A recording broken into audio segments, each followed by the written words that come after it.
Everybody, this is Jim, the Tabletop Engineer, and welcome to a new video.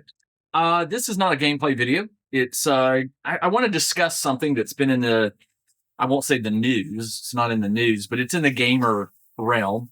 And before I get to that, I want to let you know, I'm going to take a page from a friend of mine, Bill, who you know is Wylock.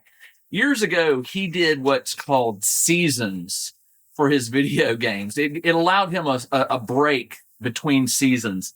So videos are coming. I'm just trying to bank up a bunch of them, and I'm going to be doing seasons. And then basically it's probably going to be like 2 to 3 months of videos, and then I'll take a month break, and then that'll let me catch up and do some more. So hang tight. More videos are coming. But in the meantime, when I can, I'm going to try and do some more videos that are not gameplay videos. I may do some crafting videos. I got a couple that I'm filming right now. And this one, I hope this one gets across my take on this new argument that's going around. So if you're not aware, or maybe you are, this book just came out. It's called The Making of Original Dungeons & Dragons. It is a hefty book. It is heavy. Now, for those of you who know me, you know I am totally into the history of gaming, not just D&D, but wargaming and just gaming in general. So this is one of dozens of books I have collected over the years on the history of gaming. This one specifically focuses on Dungeons & Dragons. And I bought it, actually, I pre-ordered it when it was first announced, so it was sight unseen for me. And the reason I got it was I'm a big fan of John Peterson. He writes a lot about the history of the gaming world, especially Dungeons and Dragons. And what this book promised to deliver, and it did deliver, was actual scans of handwritten documents, original typed documents, the first scans of the very first version of Dungeons and Dragons. And it delivered on that, absolutely. And it is a monster of a book. And you don't so much read it as you just sort of flip through it and look at the images and read the subtitles and the captions for the pictures and stuff. But it's really enjoyable. I did read the preface or the foreword, I can't remember. And apparently it was written, well, not apparently, it was written by someone named Jason Tondra. And it's got a lot of people worked up and angry, and I understand why. And I'm not gonna quote it here, but basically, a lot of people are saying that the preface it just did Gary Gygax a disservice. It talked about how these old gamers and these old game creators they had content that was not acceptable, and when they say that, they're talking about today, right? I mean, I've always been told that a generation is judged by the next generation. And so I don't like judging. I don't like judging people, period. So, I take it in context. Gary, I don't remember what year he was born. I've never met the man. Never met Gary Gygax. He passed away years ago. Never met him. But I've played Dungeons and Dragons since 1980. As a matter of fact, the first version I played, this is my box. It was the basic set. I think it's called the Holmes edition. And we always called it the Blue Book because this is what it was. It was this little thin book, level 1 to 3. It would get you up to level 3 of a character. And it came with In Search of the Unknown, B1. And this is what I started playing. What's funny is there's this argument these days about Dungeons and Dragons. Like, oh, you're not playing D&D. People who are playing 5th edition or the new edition, and I'm going to be honest here. I don't have the new edition. I don't have any of the books. I don't even know what they call it. Are they calling it 6th edition? Are they calling it 5.5? Are they calling it D&D 2024? I don't know, because I don't swim in those circles. I don't play Dungeons and Dragons, trademark or copy or whatever. I don't play that anymore. The last version of Dungeons and Dragons I played was 5th edition, which this was my Dungeon Master's Guide. And it's actually signed by Mike Merles and Jeremy Crawford. I met them at Gen Con back in 2015, almost 10 years ago. And it was so funny. They announced that they were going to be signing and meeting people. And I was the first in line. I showed up thinking there was going to be this mega long line, but there was no line. I was there and they showed up and they pulled up 2 chairs and they said, well, let's get started. And then a few people were behind me.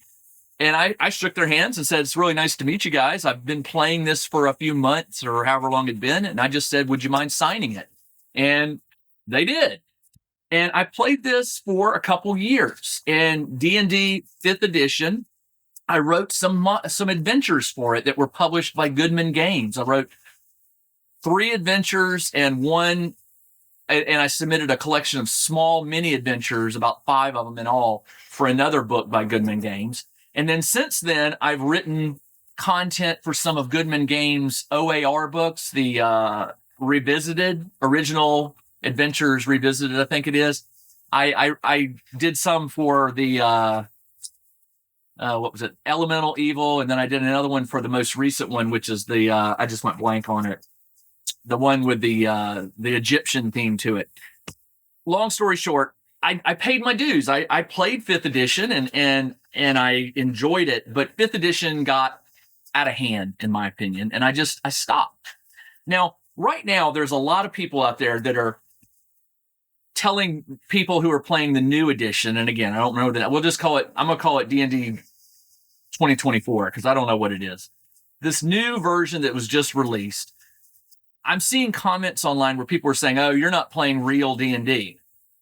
Look, I'm going to tell you the truth.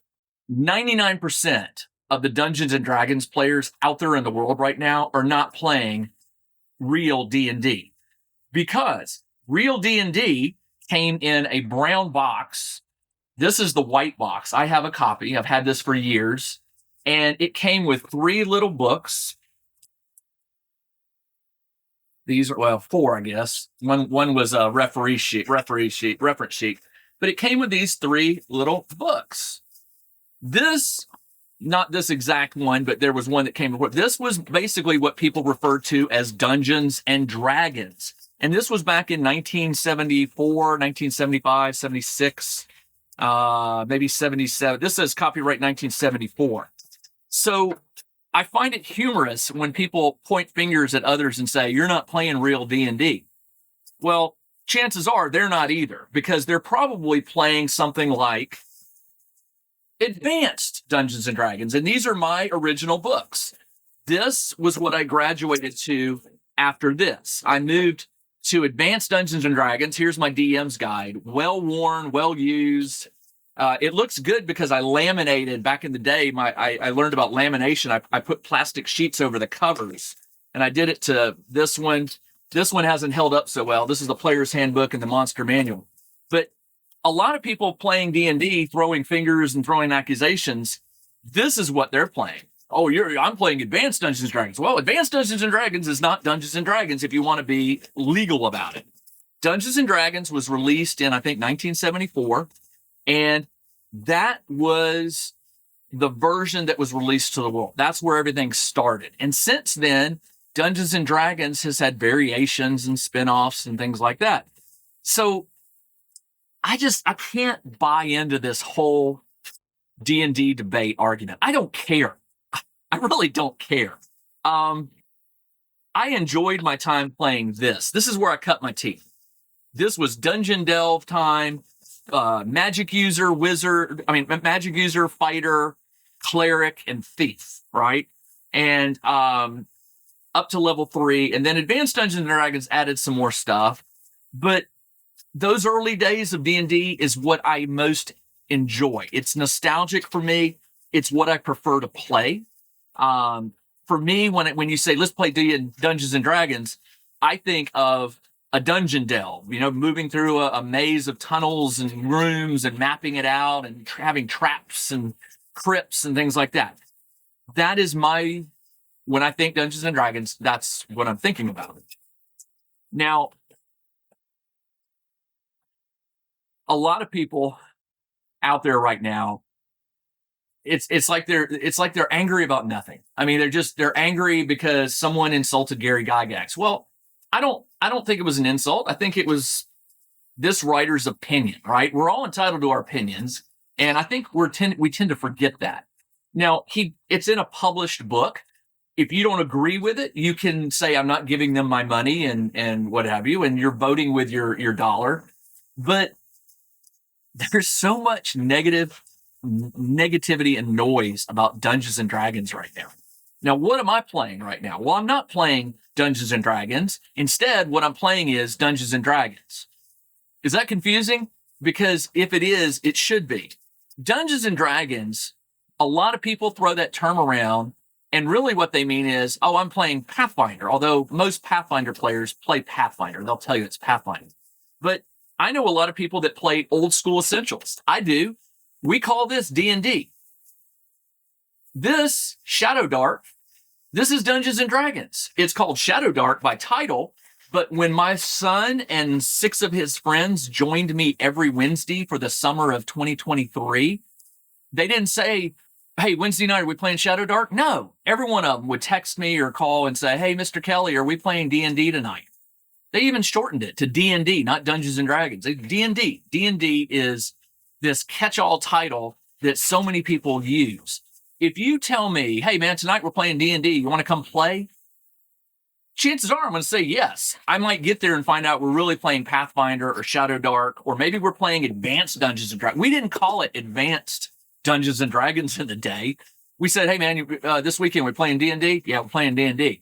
We were playing Advanced Dungeons and Dragons, but we called it D&D. And I think people are just they're getting too caught up in things that really don't matter. Look, if you don't want to support Hasbro or WotC, Wizard of the Coast, if you don't want to support Wizard of the Coast and you don't want to buy the new Dungeons and Dragons books, don't. But wasting your time going on videos and posting comments about how it sucks or how you'll never play it or how you'll never give another penny to Hasbro and stuff, it doesn't change anything. Look, Hasbro is going to own Wizards of the Coast. Wizards of the Coast is going to publish Dungeons and Dragons until it's not profitable for them anymore. Okay? So here's the deal. If Wizards of the Coast in 5 years puts out D&D 7.0 or 6.0, I don't know, then they're doing something, because they will stop doing it when it's not profitable. If they continue to do it, that means it's profitable. That means people are buying it. And if people are buying it and playing it, good to them. I don't play Dungeons and Dragons from Hasbro, from Wizards of the Coast. I don't play it anymore. They don't get my money, but it's not because I'm angry at them or I think that the product they make is horrible and they're getting rid of orcs and that you can't play this anymore, and they're throwing around terminology that ignores all the older gamers and stuff. I don't care. I just want to play. I just want to play a game. And usually when I say play, I'm the dungeon master or the game master, because dungeon master apparently is a copyrighted term. Listen, all I want is to have a group of friends occasionally get together to play a game of D&D, whether it's Pathfinder, Shadow Dark, Old School Essentials, Basic Fantasy, which is another one, the original Blue Box or Blue Book, or even the old school Dungeons and Dragons. I enjoy playing games. I enjoy fantasy RPGs. I do enjoy dungeon delves. That's why I'm so taken with Shadow Dark and Old School Essentials, because these games were written with a love of the older D&D, and they nod to it, right? It's not an exact copy. They make changes to the mechanics that make the game a little more their own, right?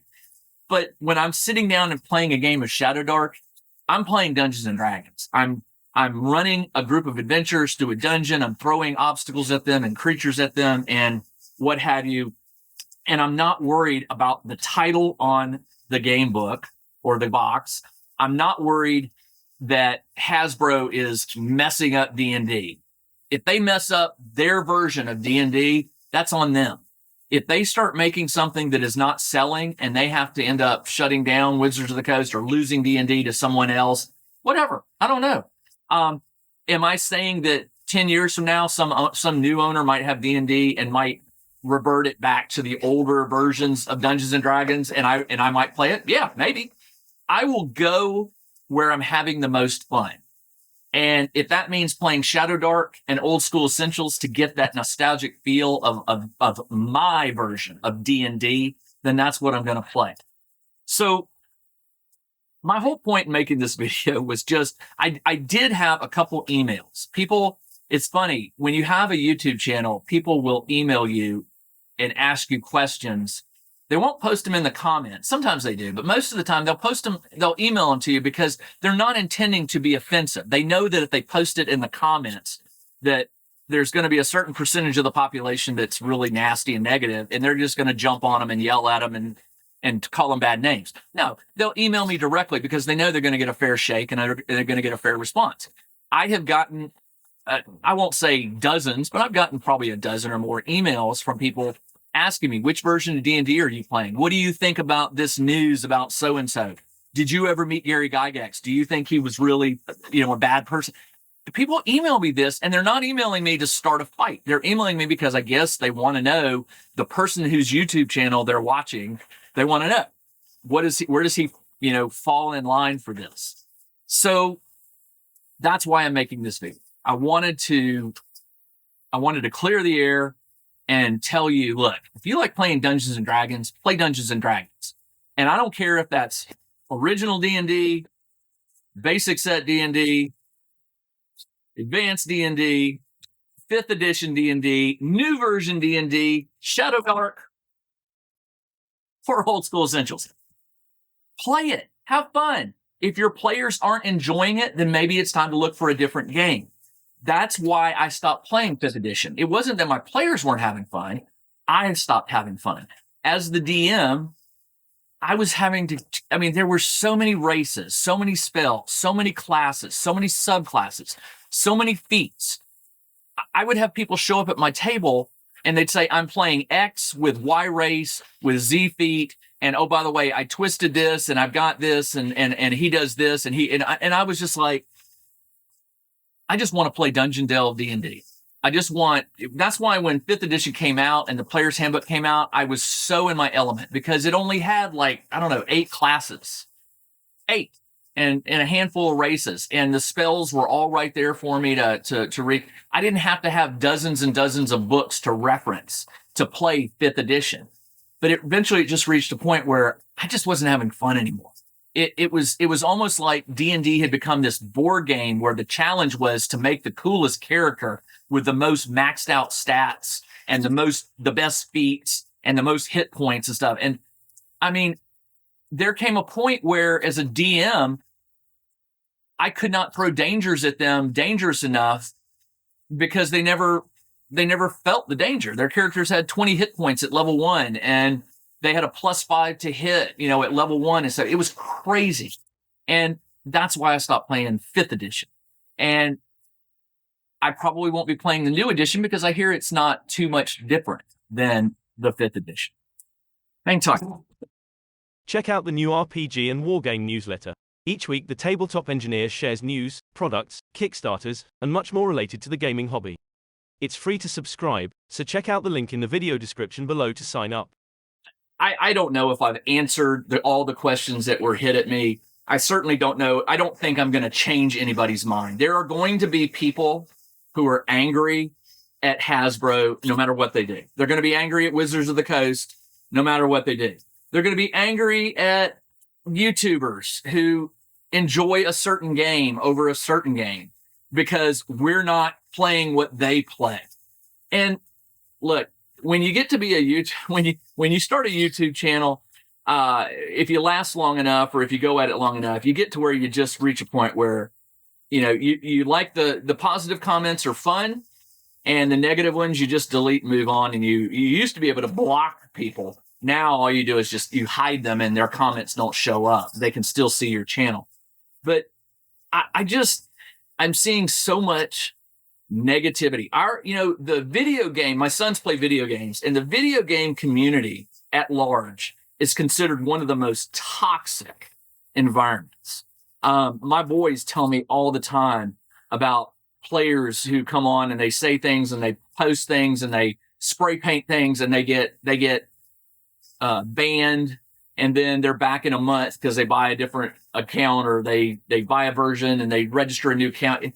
It's a toxic environment.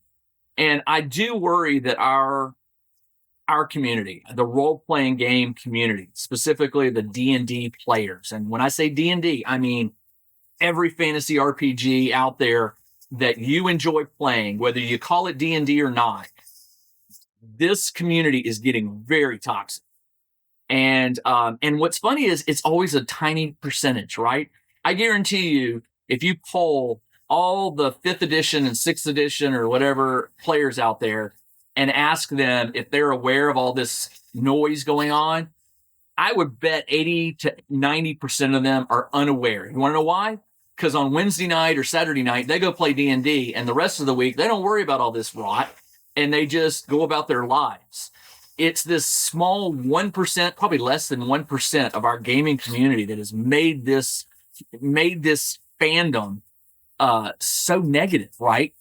I try not to engage with these people on Facebook, on my YouTube channel comments. Instead, I either block them or delete the comment and move on. I try not to engage with them, but sometimes I want to, but I don't. And that's going to be my standard procedure in the future. But I'm still playing Dungeons and Dragons. I am. I still play D&D. It looks like this, and it looks like this. And I have 2 different groups that I like to play with. One is in person, one is online. And we play D&D. We play it not every week, but maybe every other week. Sometimes we play for 2 hours. Sometimes we play for 5. It just depends. There are days I would love to play this, and I've had the chance to play it at some conventions. And you know what? It didn't grab me. I enjoyed it for playing a historical version of D&D, but I'm kind of glad, that I've got these to fall back on, because it just didn't grab me. Now, my saying that, if that offends you and you don't like that I don't enjoy playing with this version of the original version of D&D, get over it. Get over it. If that bothers you, unsubscribe to my channel, move on, leave a nasty comment if you want. It won't last long, and move on. I don't care. I really don't. I just want to be around people who have games they enjoy playing and want to continue playing them, and they don't care what that other group is playing, and they're not going to throw mud at the other group just because they're not playing what we're playing at this table. We all need to get over that mess. And when it comes to this book, all right, one person's opinion should not get you so riled up. If somebody doesn't respect Gary Gygax and the great history he's given us of gaming, him and Arneson. I mean, look, if anybody should be mad, it should be the Dave Arneson crowd, because Dave Arneson doesn't get, in my opinion, an equal amount of accolades for the game we all love to play. But that's another video problem. All right, that's enough. I said I was going to keep this under 30 minutes, and that's what I intend to do. Post your comments. I'll do my best to read them. I may address some of them. If you want to be negative, go ahead. Just rest assured it will be deleted, and you will be blocked from posting future comments, or your comments will be hidden. You can post them, but nobody will ever see them again. The other YouTube channels that you watch, look, just enjoy that our hobby is so broad and diverse that all these YouTube channels exist. Everybody has their favorite game, their favorite way of playing, their favorite house rules, all that stuff. Just enjoy it. And when you're ready to play a game, go play the game you want to play. And maybe occasionally play a game that you haven't played before. You never know. You might discover something that really grabs you. That's how Shadow Dark. I was an Old School Essentials, and I still love this game. But when I discovered this, man, now I couldn't give up Old School Essentials. Now I've got to play Shadow Dark too. So try something different. You never know what you may find. And listen, for the new players out there who are discovering D&D for the first time, when they go into a game store and they ask for Dungeons and Dragons and they get pointed to the new books, which is really all you generally see these days, keep your smart comments to yourself, or suggest to them, say, hey, that is Dungeons and Dragons and they play it here, but if you ever want to play something sort of old school, there's this game that I enjoy. You know, fine, be nice about it. But listen, I don't want our community to die off because we're not allowing the younger players or the newer, I won't say all younger, the newer players to find Dungeons and Dragons and get involved with it. I know a lot of people who discovered D&D 5th edition and they no longer play 5th edition for whatever reason, but it gave them an introduction to the concept of the game, and really that's what's going to keep our hobby and our love of this game alive. So there you go. All right, that's all I got. This is Jim, the Tabletop Engineer. Thanks for joining me, and I'll be back very soon with another video. Until then, everybody, take care.